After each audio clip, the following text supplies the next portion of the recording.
Welcome to CPC's MicroCNX assembly video. Before we start, please reference these product specifications for best operating results.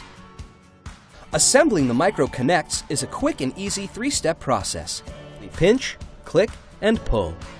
Follow these steps to ensure a secure leak-free connection. First, remove the protective cover on each connector half. Note: before connecting, ensure the membrane strips are both in the same direction, going opposite the CPC logo part number and batch number.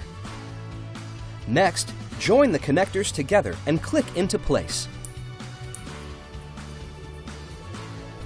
Note: if the connector arms are not flat, click them into place.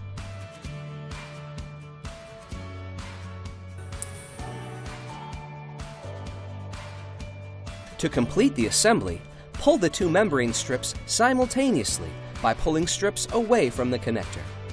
You are now ready for sterile fluid transfer.